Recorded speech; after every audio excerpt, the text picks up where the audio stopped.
아침입니다. 이제 세례요한의 예비사역에 이어서 주인공이신 예수님께서 등장하시는 장면입니다. 오늘 본문 보도록 하겠습니다. 마가복음 1장 9절에서 20절 말씀입니다. 9절. 그때 예수께서 갈릴리 나사렛으로부터 와서 요단강에서 요한에게 세례를 받으시고, 예수님께서 사실은 세례요한이 나는 몸을 굽혀서 그분의 신발끈을 풀기에도 합당치 않다라고 이야기한 주인공이신데요. 예수님의 등장에서 첫 번째 장면은 바로 그 세례 요한에게 물 세례를 받으신 장면입니다. 세례라는 것은 회개를 상징하는 것이잖아요. 죄가 없으신 하나님의 아들이신 예수님께서 이 땅에 죄를 대신하기 위해 오셔서 스스로를 죄인 중에 하나로 낮추신 이 사건은 어떤 의미에서 육신적으로 하나님의 아들이 마구간에서 인간의 몸을 입고 탄생한 것보다 더 충격적인 사건이라고 할 수 있습니다. 어쨌든 예수님은 참으로 겸손한 모습으로 그의 사역을 시작하고 있습니다. 그래서 세례 요한은 이런 예수님에 대해서 보라, 세상 죄를 지고 하는 하나님의 어린 양이로다라고 선언했는데요. 어린 양과 같은 겸손한 모습으로 그의 사역을 시작하게 되었고요. 이렇게 세례를 받으시자 10절, 곧 물에서 올라오실새 하늘이 갈라짐과 성령이 비둘기같이 자기에게 내려오심을 보이더니, 여러분, 이렇게 어린 양처럼 겸손히 이 사명의 길에 들어서시자 하늘이 갈라지고 하늘에서 성령이 비둘기처럼 내려왔다라고 되어 있습니다. 어린 양 위에 비둘기가 임할 모습 얼마나 아름답고 또 자연스러운 모습입니까? 만약에 성령의 비둘기가 내려오는데 밑에 어린 양 대신에 독사가 있다고 하면 얼마나 불안하겠습니까? 아니면 어린 양이 아래에 있는데 위에서 날카로운 독수리가 내려오고 있다고 해도 얼마나 그림이 불안하겠습니까? 성령님은요, 사실은 기본적으로 평화의 형이시고요, 오늘 비둘기로 상징되는 분이십니다. 그래서 그 성령님이 임하기에 가장 좋은 준비는 어린 양과 같은 겸손함입니다. 자, 이렇게 성령님이 임하시자 하늘에서 소리가 났습니다. 11절, 하늘로부터 소리가 나기를 너는 내 사랑하는 아들이라 내가 너를 기뻐하노라. 하나님께서 예수 그리스도를 이제 공식적으로 이 메시아의 사명을 감당할 공생애를 시작하는 선언을 하고 계신데요. 너는 참 유능한 일꾼이라 내가 너를 기뻐하노라 라고 이야기하지 않고 너는 내 사랑하는 아들이라 내가 너를 기뻐하노라 이렇게 이야기하고 있습니다. 사실은 하나님이 먼저 보시는 것은요, 그 사람의 역량이 아니라 그 사람의 그 사람된 인격이지요. 예수 그리스도께서 이 놀라운 일을 하실 수 있었던 것은 하나님의 사랑받는 아들이시고 참 하나님 닮은 그 중심에 그 겸손과 사랑이 있었기 때문이지요. 자, 이처럼 어쨌든 성령께서 임하시고 또 하나님께서 그를 기뻐한다고, 내 뜻을 다 이룰 존재라고 선언하심으로 그의 사역이 시작되어집니다. 다시 한번 말씀드립니다. 예수 그리스도의 메시아 사역의 출발은 성령이 임하심으로부터였다는 것을 기억해야 할 것입니다. 예수님께서 회당에 가셔서 자신의 첫 설교를 하실 때 성경을 펴서 읽으실 때 이렇게 읽으셨죠. 주의 성령이 내게 임하셨으니 이는 가난한 자에게 복음을 전하게 하시려고 내게 기름을 부으시고 나를 보내사 포로된 자에게 자유를, 눈먼 자에게 다시 보게 함을 전파하며 눌린 자를 자유롭게 하고 주의 은혜의 해를 전파하게 하려 하심이라 하였더라 하시고는 이 말씀이 오늘 응했다 이렇게 이야기했는데요. 성령이 임하심으로 말미암아 그의 사역이 시작되어진 것 우리가 기억해야 할 것입니다. 자, 그런데요, 성령께서 임하시자 어떤 일이 일어났습니까? 12절, 성령이 곧 예수를 광야로 몰아내신지라. 13절, 광야에서 40일을 계시면서 사단에게 시험을 받으시며 들짐승과 함께 계시니 천사들이 수종들더라. 자, 여러분, 성령께서 그런데 임하시자 예수님께 능력을 장착시켜 주시고 은사를 장착시켜 주시고 또 이 일을 감당할 수 있는 물질을 축복을 장착시켜 주신 것이 아닙니다. 성령님께서 예수님께서에 임하시고 하신 첫 사역은 시험의 광야로 예수님을 나가도록 종용하는 것이었습니다. 여기서 우리가 좀 기억해야 합니다. 오늘날 일부 잘못된 사람들에게는 성령은 축복과 동의어입니다. 성령 충만이 축복 충만이라고 생각하는 사람이 있습니다. 여러분, 성령님은 우리를 손쉬운 삶에 안주하게 하는 것이 아니라 진리를 위한 싸움에 용감하게 뛰어들도록 격려하는 영이심을 오늘 예수님께 임한 성령께서 하신 첫 사역을 통하여서 기억해야 할 것입니다. 광야로 들어갔습니다. 이곳에서 40일을 계셨습니다. 이것은 중요한 의미를 가지고 있습니다. 구약에 보면 광야에서 40일을 지낸 사람이 두 명이 나오죠. 하나는 모세고 하나는 엘리야입니다.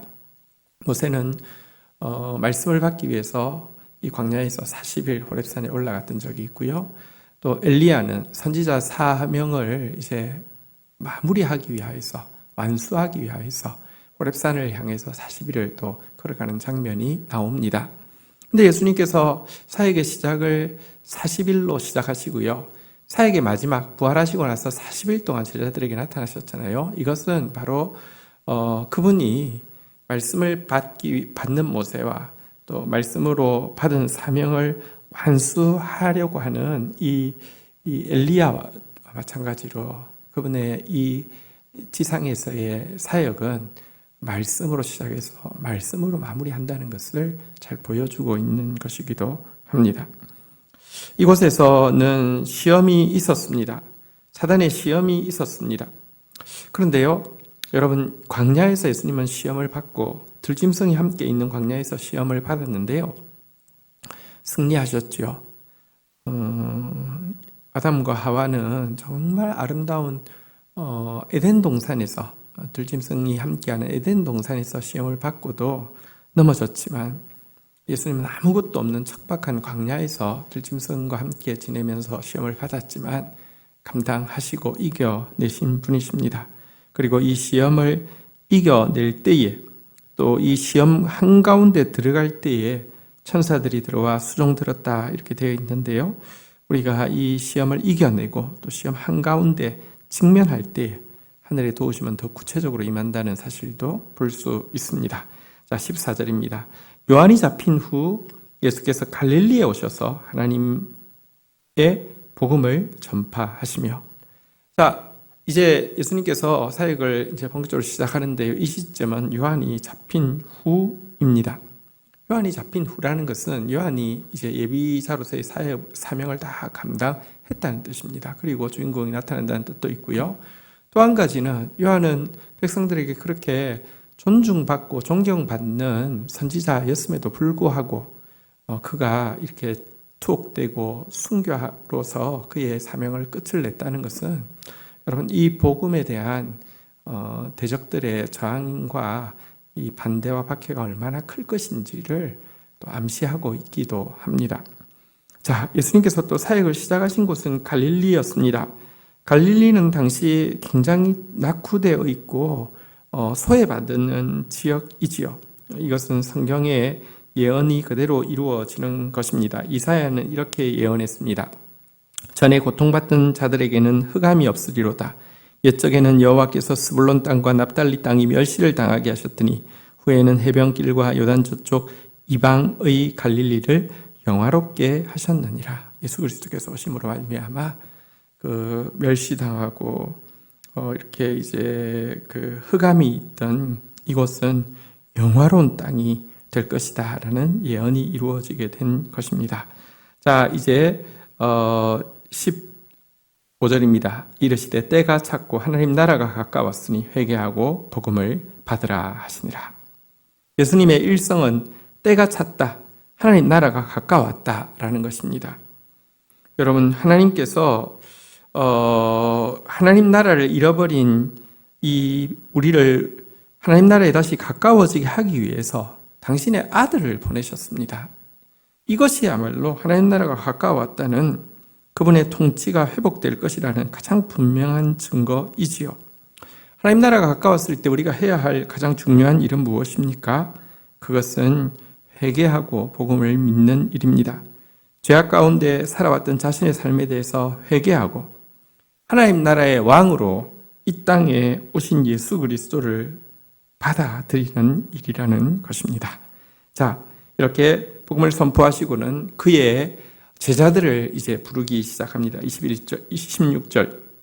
갈릴리 해변으로 나가시다가 시몬과 그의 형제 안드레가 바다에 그물 던지는 것을 보시니 그들은 어부라. 17절. 예수께서 이르시되 나를 따라오라. 내가 너희를 사람 낚는 어부가 되게 하리라 하시니 곧 그물을 버려두고 따르니라.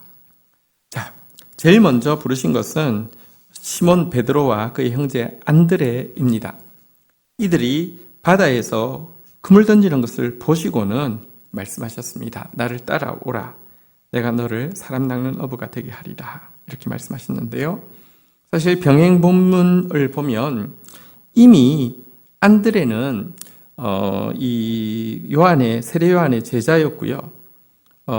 이제 또 그의 형인 시몬에게 안드레가 예수님에 대한 이제 그 소개와 관심을 표명했고, 이 둘이 예수님께서 세례 받으시는 요단강에서부터 그분에게 인격적인 관심을 가지고 있었던 것을 볼 수 있습니다. 요한복음 1장 40절 41절에 보면 요한의 말을 듣고 예수를 따르던 두 사람 중에 하나는 시몬 베드로의 형제 안드레라. 그가 먼저 자기 형제 시몬을 찾아 말하되 우리가 메시아를 만났다 하고, 메시아를 번역하면 그리스도라, 데리고 예수께 오니 예수께서 보시고 이르시되 내가 요한의 아들 시몬이니 장차 게바라 하리라. 게바는 번역하면 베드로라. 한번 예수님께서 만난 적이 있고요. 그리고 오늘 이 둘을 제자로 부르십니다. 사람 낚는 어부로 부르실 때에 그들은 곧 그물을 버려두고 따르게 되었습니다. 또 다른 제자를 부르십니다. 19절입니다. 조금 더 가시다가 세베대의 아들 야고보와 그의 형제 요한을 보시니 그들도 배에 있어 그물을 깁는데, 20절 곧 부르심에 그 아버지 세베대를 품꾼들과 함께 배에 버려두고 예수를 따르니라. 이번에는 그 선주인, 배의 주인인 세베대의 두 아들인 야고보와 요한을 부르셨습니다. 그들도 그때 배에서 그물을 깃고 있었는데 아버지도 품꾼도 배도 다 버려두고 곧 예수를 따랐다라고 되어 있습니다. 사실 여러분, 베드로가 예수님의 이 부르심에 그물을 버려두고 곧 따르기가 쉽지 않았습니다. 병행 본문에 보면 이때 이미 베드로는 결혼을 해서 가장이었고요. 또 그의 장모가 위독한 상황에 있었다는 사실 앞에서 여러분, 가족에 대한 책임과 또 이 장모님에 대한 이렇게 간병과 이런 일들이 있는데 곧 따른다 쉽지 않았을 것입니다. 야고보와 요한 역시 베드로와는 달리 선주의 아들이기 때문에 예수를 따른다는 것은 포기해야 될 것이 많습니다. 아버지를 포기한다는 것, 아버지의 유산을 포기한다는 것이죠.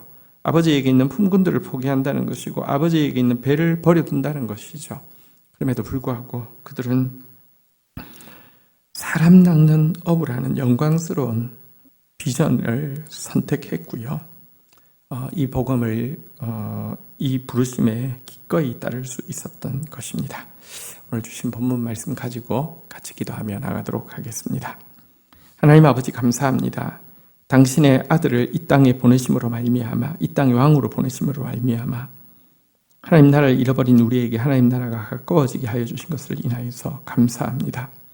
하나님 나라가 가까운 이때 참으로 회개하고 우리의 왕이신 예수 그리스도를 믿고 받아들이는 자들 되어지게 하여 주시옵소서. 더 나아가 나의 형편, 환경 어떠하든지 상관없이 주의 부르심에 응답하여서 하나님, 고기를 낚는 어부가 아니라 사람을 살리는 어부가 되어지는 저희들 되어질 수 있도록 은총을 베풀어 주시기를 간절히 간구하고 소원합니다.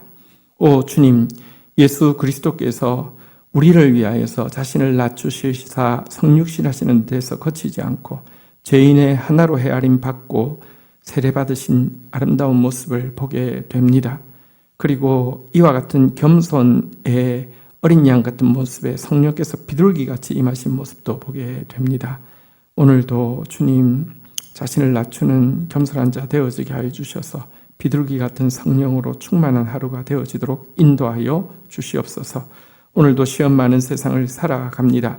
성령의 능력으로 직면하여 승리하는 저희들 되어질 수 있도록 은총을 베풀어 주시기를 간절히 간구하고 소원합니다. 우리의 전 삶이 말씀으로 시작해서 말씀으로 마무리하는 그런 삶이 되어질 수 있도록 오늘 하루도 붙들어 주옵소서. 예수 그리스도의 이름으로 기도 올립니다. 아멘.